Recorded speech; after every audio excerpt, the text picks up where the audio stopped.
श्रीमद् भगवद गीता ज्ञान यज्ञ प्रवचन क्रमांक 230 अध्याय 5वां कर्म संन्यास योग और श्लोक क्रमांक 28। ओम त्र्यंबकं यजामहे सुगंधिं पुष्टिवर्धनम् उर्वारुकमिव बन्धनान् मृत्योर्मुक्षीयमामृतात् समस्तजनकल्याणे निरतं करुणामयं नमामि चिन्मयं देवं सद्गुरुं ब्रह्मविद्वरम् वसुदेवसुतं देवं कंसचाणूरमर्दनम् देवकी परमानंदम कृष्णं वंदे जगद्गुरुम्। ओम तत्सत्। यतेन्द्रियमनो बुद्धिः मुनिर्मोक्षपरायणः विगतेच्छाभयक्रोधः यः सदा मुक्त एव सः। ओम तत्सत्। यतेन्द्रिय मनोबुद्धि, जिसकी इंद्रियां मन और बुद्धि जीती हुई है, यह मोक्ष परायण, और जो मोक्ष परायण है, विगतेच्छा भय क्रोध, तथा जो इच्छा भय और क्रोध से सर्वथा रहित है, सह मुनि सदा मुक्त एव, वह मुनि सदा सर्वदा मुक्त ही है। आइए इस पर हम लोग चिंतन करते हैं। यतेन्द्रिय मनोबुद्धि, फिर उस साधक की इंद्रियां मन बुद्धि उसके वश में हो जाती है।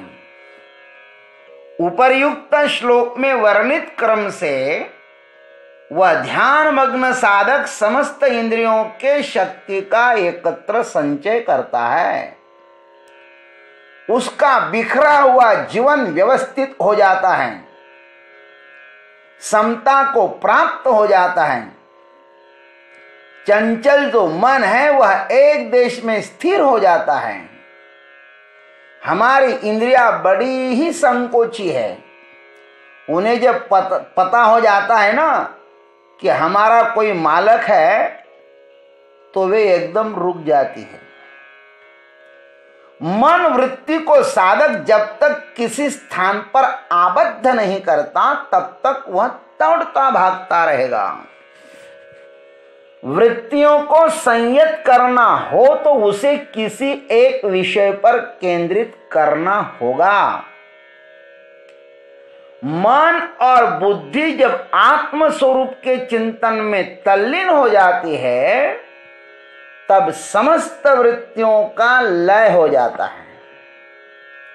ज्ञानेश्वर महाराज कहते हैं, जेत है संसार चित्र उमटे, तो मनोरूप पटु फाटे, जैसे सरोवर आटे मग प्रतिभा नहीं। मन का लय होने से उसमें प्रतिभासित संसार का भी लय हो जाता है।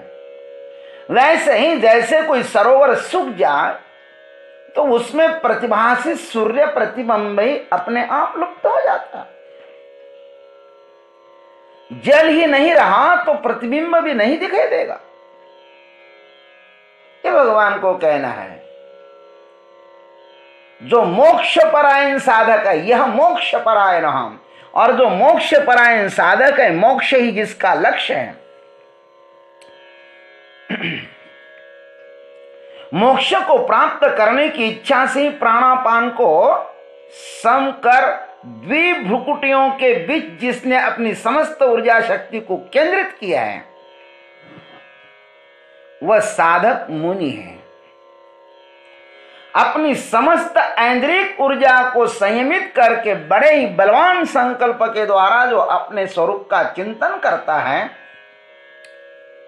उसे ही वह तत्व मिलता है। संयमित जीवन के लिए ही उस प्रभु के द्वार खुले रहते हैं। निर्बल व्यक्ति उस मंदिर में प्रवेश नहीं कर पाता,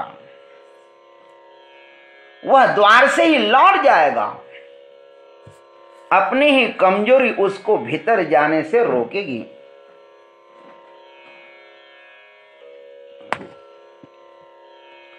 विषयों का आसक्ति पूर्वक सेवन करने से मनुष्य कमजोर हो जाता है,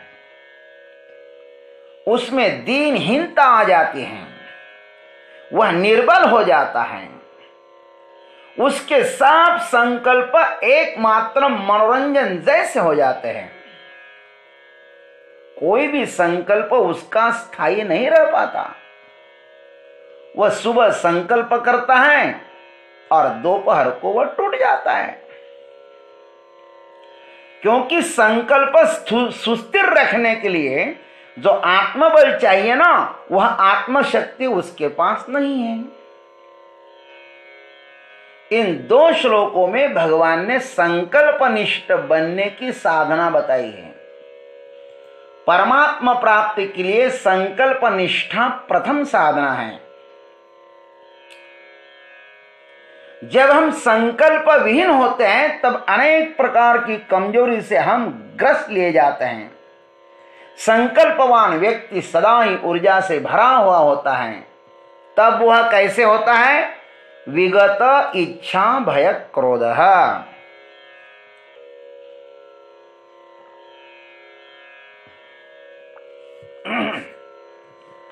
इच्छा भय और क्रोध से रहित हो जाता है।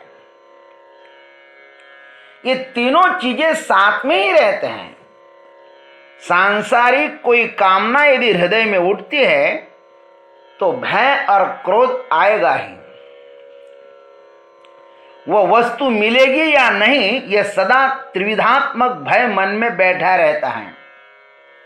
और मिल भी जाए कोई वस्तु तो फिर उसका वियोग ही न हो, यह भय बना रहता है।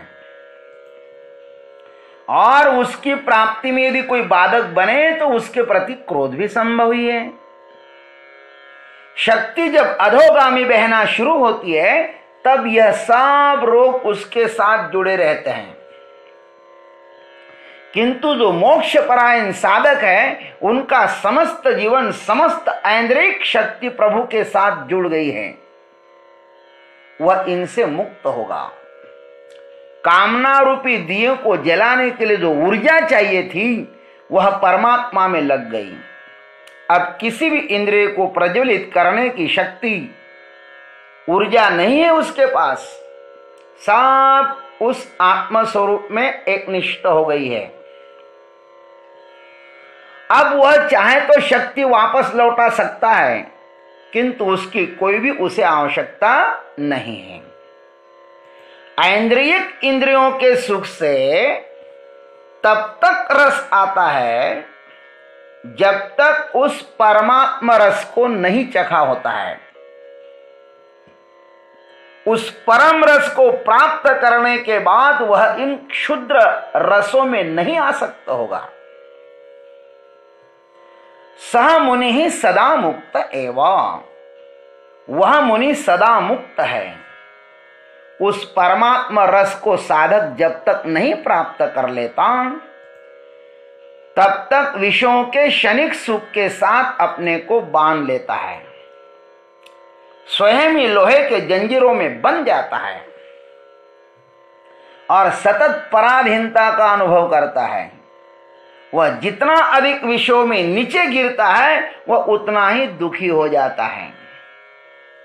ईश्वर कृपा से यदि उसको ये न के न मार्ग से आत्मस्वरूप का ज्ञान हो जाता है और उसमें वह तल्लीनता प्राप्त कर लेता है तो उसी क्षण सब बंधनों से वह मुक्त हो जाता है। इन 2 श्लोकों में ध्यान योग के द्वारा बड़ा ही सुंदर परमात्मा प्राप्ति का मार्ग भगवान ने बताया है। साधक इस मार्ग का भी आलंबन कर परमात्मा को प्राप्त कर सदा सर्वदा मुक्ति का अनुभव कर सकता है। ओम तत्सत। जय गुरुदेव, जय जगदीश्वर, जय जय महाकाल।